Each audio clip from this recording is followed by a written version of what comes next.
they are being cared for as well. We're now, of course, in the time where we're trying to help people. We are reaching out to folks, and we want to let people know that Branson is resilient.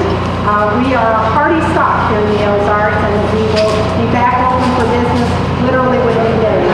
I'm going to turn this over to our city administrator, Dean Trutoff, and he will be introducing all of our other officials to give you more of the details. We appreciate you helping us share the word with your viewers and listeners. Thank you. Thank you very much. For those of you that don't know me, my name is Dean Trutoff. I'm the city administrator here in Branson. Last name is spelled K-R-U-I-T-H-O-F. Those people from Channel 5 News should know me well.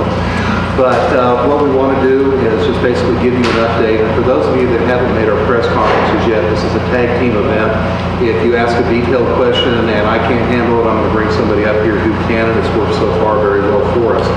But at this point, since daylight, we've been doing our damage inspection tour, and we are seeing that it is a substantial area that we have had damage, and we're in the process right now of working with our inspection crews to make sure that we can expedite as quickly as possible recovery. This is one of our key issues right now, to make sure that the businesses that have been affected by the storm can very quickly get back to work for us.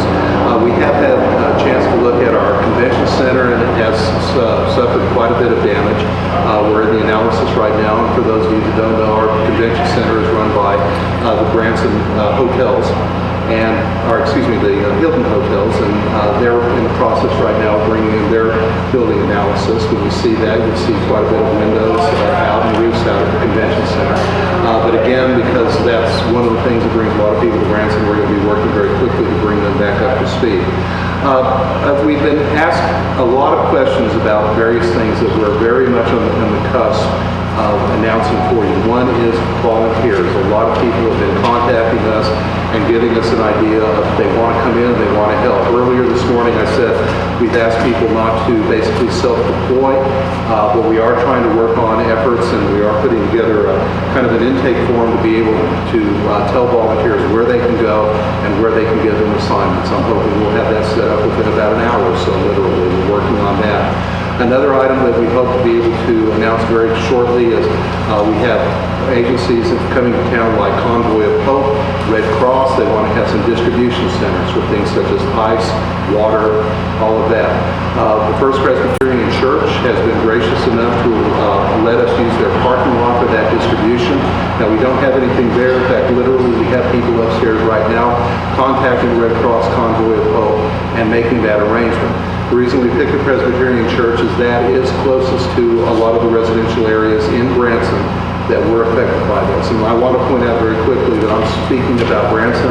We will have county officials talking to you later because, of course, the damage has been much more widespread other than just Branson. But we want to do Branson and then talk about Taney County.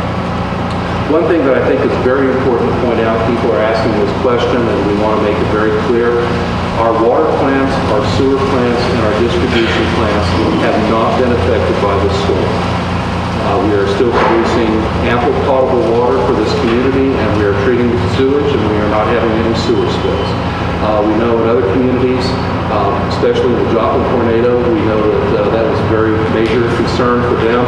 We've been fortunate in that our sewer utility and our water utility infrastructure has remained intact through this event. So our water is safe, and we are treating sewage. We don't have any issues with sewage discharges into our waterways. So that's very good news for that. So that is basically what I'd like to bring you up to speed with. We have other people that are going to be stepping up. But if you have any questions for me, as I said, if I can't answer, I'm going to be looking at somebody that can. Go ahead, please. This is for you and the mayor. My name is Jonah Kaplan. I'm a reporter with ABC Channel 33 covering Springfield. Obviously, it's wonderful and it's good news that no fatalities, no major injuries. Maybe not lives were lost, but a livelihood of Branson. You're only 3 weeks away from spring. The summer is coming up. You've got your bread and butter is tourist season. How devastating is the damage considering where it is and how it will impact? We're in the process right now of assessing it, and I think without a doubt when we take a look at our strip, that we'll notice a number of buildings and businesses that have been affected. So at this point, that's one of the reasons why I was discussing a moment ago, that one of the issues for us is to try to break down any barriers and get people to be able to recover and get open again. So our concern right now is to work with those businesses, work with their insurance companies, and help them as much as possible to get back up and running. So we're going to have to take it one step at a time. And many of our larger businesses, Silver Dollar City was undamaged, so that's good news. Many of the theaters and hotels were undamaged, so that's good news. Shopping areas, just need no damage out on Highway 76. So I think that we still have, we'll have plenty that will be ready to be open. Any other questions for me? You started off your question talking about injuries, and let's go ahead and have an update from the hospital about how the injuries you have. So far, Skaggs You might Regional... want to introduce yourself. I'm sorry. I'm Michelle LaRue, M-I-C-H-E-L-L-E. LaRue is L-E-R-O-U-X. And I'm the Skaggs Media Relations Specialist at Skaggs Regional Medical Center. Our incident command opened up at 2 a.m. and at that time we began treating patients. We have so far treated 33 patients in the Skaggs Emergency Department. Most all of them have been treated and released. We also have treated 4 patients in our Skaggs Urgent Care. And we have our surgeries up and running today, and all of those patients have been contacted to let them know. The injuries range from minor to moderate, mainly cuts, abrasions, bruises that we're treating. We did have one critical injury, and that person was transferred to a Springfield hospital. And then we're also assisting people with their medical needs, such as oxygen or anything that might be causing difficulty because of the power outages. And that's our update. Does anyone have any questions? Can you tell me about the critically injured person? The critically injured person was someone who was injured from a fallen roof, and at this time we don't have an update on their status. You said the man or woman had a early age. No. So that's a better definition. Is that sort of a life-threatening injury? At this time, it was a critical injury. We felt based on the individual's condition that we needed to go ahead and transfer them. You said most were treated and released. You know how many were put placed in the hospital? Right now, we have no admissions in the hospital. If they have not been treated and released, they're in our ED still. This is for you or for Mayor and City Administrator again. It's kind of a blessing that this was during the off season and it was overnight. Not a lot of people are mini golfing or seeing shows at that time. Well, I'll comment on the hospital status of that. We train throughout the year for a large-scale disaster. And 2 times during the year, we do our own incident command and set that up and prepare our staff to respond. We also do tabletop exercises throughout the year. And then we also do one incident command setup, which does involve all of these entities that you see right here. And that's why it was so we were able to respond quickly. Our staff was vigilant and getting here, and they knew exactly what they were supposed to do. So yes, we prepared in the event that if the tourist season was here, Skaggs Regional Medical Center would be prepared to work with other entities in the area as well. Can you talk about the steps in the last 24 hours or 24 hours leading up to the event that you guys took? With the hospital, when the tornado struck and we got our first patient coming in at 2 in the morning, we knew that we were probably going to need to start preparing for an influx of patients. At that time, we contacted area officials like St. John's and Cox hospitals and also Freeman and Joplin, and let them know that in the event we may be transferring or referring patients to them as well if we weren't able to handle the needs. And at that time, again, we did not know how large the scale this incident was going to be, but we treat each and every one of them as if they are the largest scale so that we're best equipped to respond for our community. Right now, we don't know, I don't have details on exactly the ages. They're asking because they're picking up and they're not picking up these questions, if we can repeat the questions. On the radio. Okay. Any other questions for Skaggs Regional Medical Center? I think Chief Martin's going to be stepping up in that to give an update, and I'm also going to ask him to give an update about a lot of the preparation that we have done all the time to be able to react to an event such as this. Okay? Obviously, we're in a very dynamic community, and that provides a challenge of a small town with a big city atmosphere. Oh, I'm sorry, it's Ted Martin, MARTI, Fire Chief and Emergency Management Director. Being in a dynamic community that drives tourism and local residential base, and that's grown so much over the last couple of years that we provide a lot of different training opportunities. It can be at the residential level, that might be through our school systems, through the civic groups, or take that to the next level with our area businesses. We're able to do not only fire safety and CPR, but what to do in the event of severe weather. That's part of our training program. And it's really to encourage people to be informed through our local media, as happened very well yesterday with the National Alert Service getting the word out. It was on the 4 o'clock news, 5 o'clock news, 6 o'clock news, much less 10 o'clock news last night. So being informed is a key factor, plus the use of the weather alert radios. Then we encourage people to have a plan. What do you do? Whether that's mom, dad, grandma, grandpa, aunt, and uncle, whoever that is, or if you're in your business place, what do you do for those severe weather systems that approach? Then there's redundancies built into the systems as far as the communication with the National Weather Service. We also have the storm sirens. We did sound those sirens as the system approached on the Kimberlin City side of Table Rock Lake.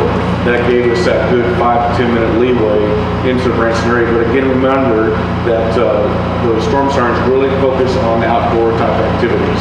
Yes, I can hear 2 or 3 of my residents, but if you're sound asleep or stereo on, TV on, so that's where those weather alert radios come into play. So these redundant systems come into action between training, weather radios, staying in tune with the local media, and just getting that preparation word out. Our fire guys had a very good response this morning. We had the full companies go out immediately. We backfilled our stations and then started calling mutual aid resources. We actually probably overstaffed. Just lessons learned and reinforced from previous incidents, such as Joplin, which was the extreme. But to be able to bring in additional resources that might have travel time, whether it be from Harrison or Springfield or Omaha. We knew we couldn't just rely on our neighboring fire district, Western Tate County Fire, because they're busy as well. And so even though we did use some assets from them this morning, so the opportunity to get those resources available were huge as we got started. We then broke the city down into 3 operational areas, really from the west side of the storm being at Shepherd Hills Expressway to 165 Highway, and from 165 to Paul Creek Road, and Paul Creek Road to the downtown area. Then we're able to distribute assets in those areas to make the immediate response. Then comes our CERT team, some other volunteers from the area. All of that started integrating once the scenes were a little bit safer to use those resources. What questions would you have?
Success stories as storm systems have approached.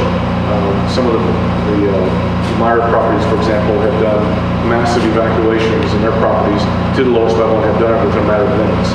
So that's where that early learning comes into play, to get them to lower hallways or lower bathrooms and get them off those upper floors. Do you have details yet about the size of the tornado and the width and the length of it? No, the National Weather Service is here and they are canvassing our community. We do know it was relatively narrow, not much signal. We're 2 or 3 lanes of home, sorry, and about the length of the Highway 76. This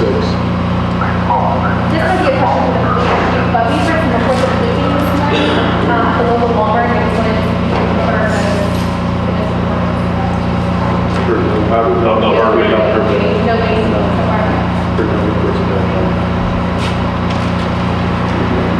Well, we have a report that the governor has declared a state of emergency. Has anybody here spoken with the governor? And if so, Actually, the governor will be here early this afternoon.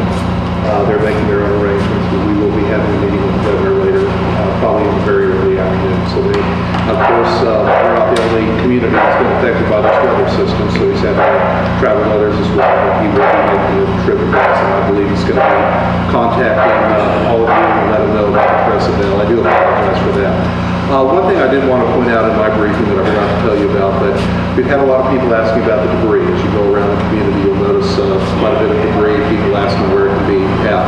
Again, this is another thing that I want to just compliment Commissioner Strauss, who's been working with one of our developers. He has quite a bit of land that we may be able to utilize for debris because the county transfer station is just frankly not big enough for what we're probably going to be facing at this point. And with that, I think that we've given you pretty much the city briefing at this time, and we'd like to kind of turn over to the county officials, and then we have state officials that'd like to talk to you as well. So, my name is Jim Strauss. I'm Commissioner of the Western District. I'll spell the last name S-T-R-A-F-U-S-S. And right now the role for the county has been a support role for the city of Branson. Right now in the county we are working on the unincorporated areas. We've experienced about 100 homes or so damaged throughout the county. Sheriff Russell and myself just finished a flyover of the area. It looks like the tornado was on the ground for about 7 miles or so. It is very narrow in spots. It is very isolated. The city administrator, Dean Kruthoff, just said, it's encouraging, I think, to the people who are asking where do we drop our debris, because they're ready and resilient to start rebuilding already. And so I'm excited, obviously from the aspect that there's no fatalities, limited injuries, but people are going to bounce back from this. And so what we are doing is working on an alternate drop-off site, working with the state and the federal government also to make sure that we follow all the guidelines necessary in the event that the federal disaster is declared here. So we are working through possible locations. Our crews are supporting both Branson, working in the county, clearing roadways, working with the electric companies, the other service providers to make sure that we can get in there, clean the areas off so we can get access to the hardest hit areas. I would at that point would like to introduce the Sheriff, Jimmy Russell, for some specific details. I'm Sheriff Jimmy Russell, here in Payne County. As Commissioner Strauss said, we did a flyover with the Highway Patrol and did observe the length of it from the helicopter. It appears as though it went about a mile and a half east of Forsyth, was the extent to the east, and started the county line on the west end. And as Commissioner Strauss said, it was a very, very narrow path, which we're very fortunate for. My deputies are going to be maintaining control of the areas where the homes were damaged. They continue to keep security out there until the homeowners are able to secure what property they have there. We're also assisting the city of Branson with maintaining security in some of the residential areas out here. We're having a lot of problems with a lot of traffic in that Minstries area where it's been damaged. And it's making it very difficult for the homeowners to get started on the cleanup and start to get some of the damage taken care of. So we would ask that the people not be going into these areas, that they stay out of the damaged areas, and allow the folks to go ahead and get started on their cleanup and be able to get the construction crews in there. I'm curious about where we are with power outages. Power outages, he'll be answering here in a second. Joe? Sure. Dane County, the last 11 months, have been hit hard. It's not the tornadoes, it's the floods. How much more can you guys handle? We can take it. We'll survive this. Like Commissioner Strauss and Mayor Preston was saying, the people are already ready to start rebuilding. The people around here, they won't stay down with this. They'll be rebuilding. We'll survive it. Sheriff, you may have said this, some of the noise, and the path, Strauss was talking about this, maybe a 7-mile path. Did that include Stone County, or are you talking about? No, we're talking about just in Haney County. It started over in Stone County, some also, but just in Haney County, we're estimating approximately a 7-mile path. Thank you. I'm Sean Pingleton with the Empire District Electric Company. That's SHAWN, EINGLETON.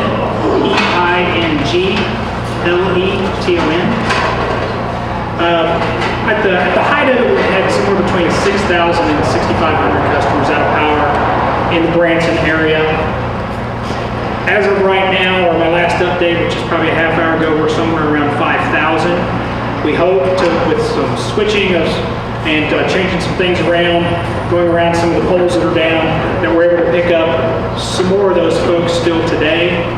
We will not be able to get everybody today in some of those areas where the poles are down, and of course where there are damages to the structure itself. It's going to take a little bit of time, but for those that are ready and able to have power, we're probably looking at 3 to 4 days for some of those.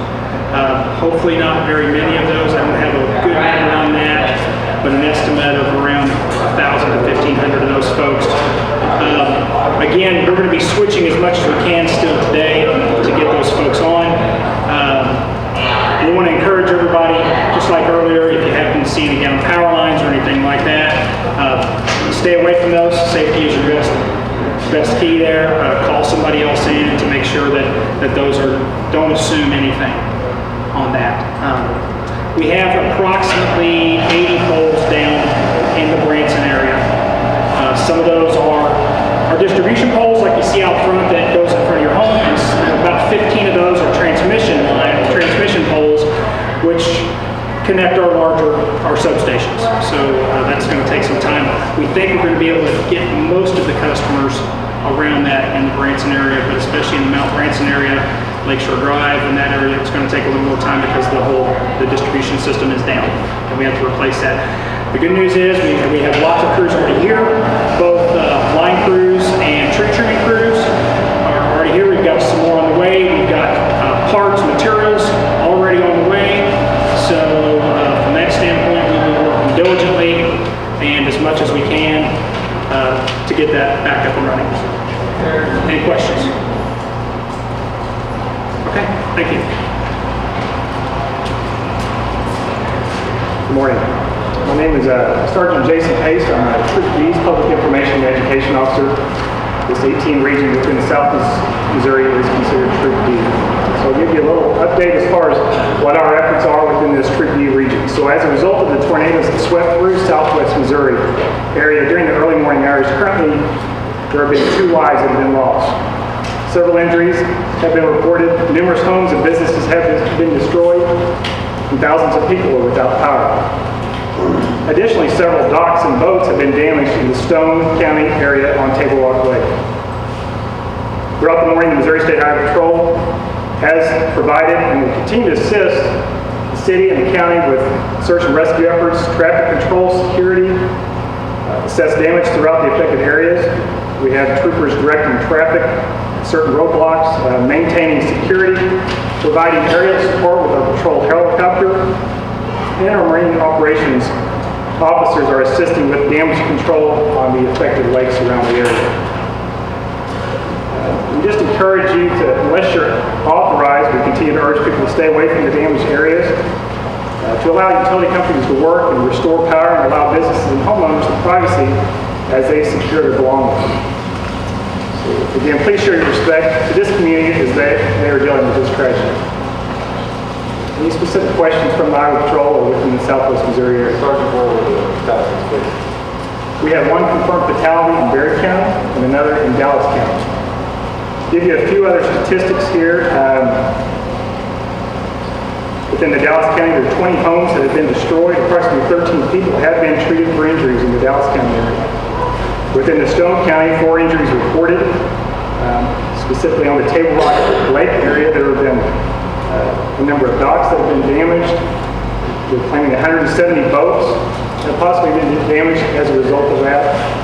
And 40 houses were damaged and possibly another 25 destroyed within the Stone County area, and including 5 to 6 businesses, including the Kimberly Inn. Any details about the victims of fatalities? Not at this time. You said one in Stone and one in Dallas. No, one in Berry and one in Berry. Yes, sir.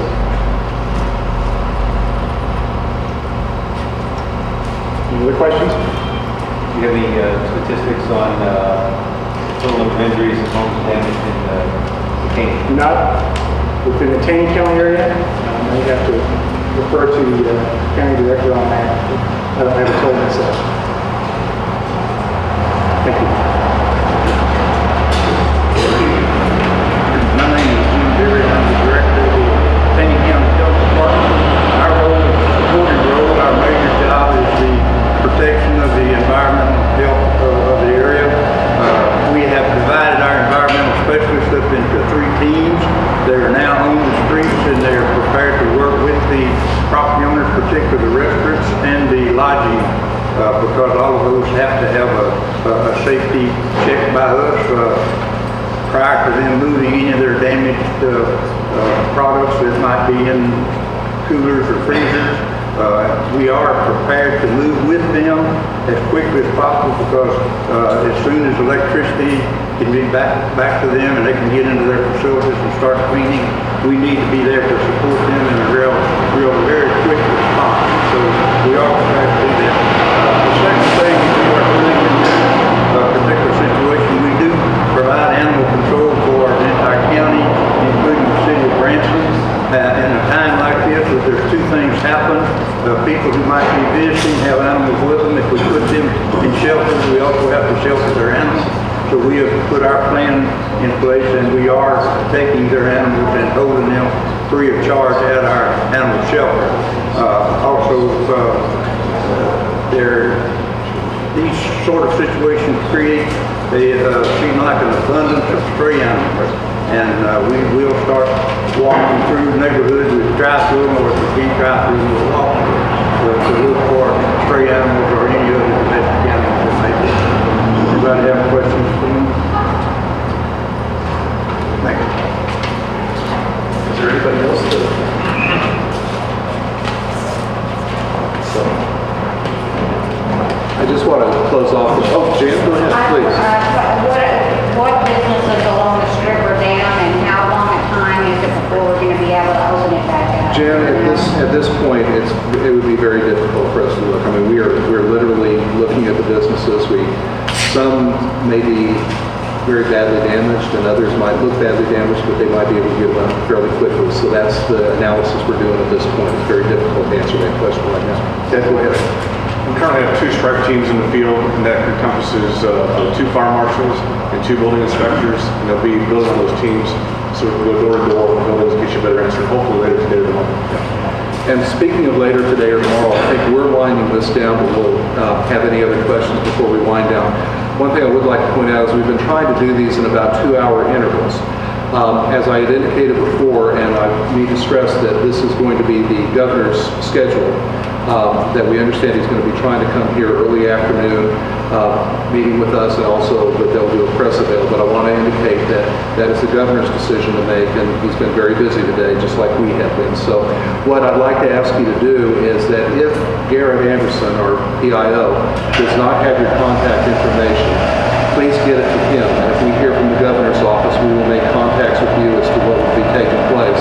I also understand that the governor's office will be contacting you directly to be able to make arrangements for that available. So that's up to them, but what we want to do is, since that's going to coincide with when our next interval will be, we're going to be basically waiting to see what the governor does, and then try to continue to have these 2-hour interval press conferences as long as necessary. So, any final questions? Or if not, we can close down at this point.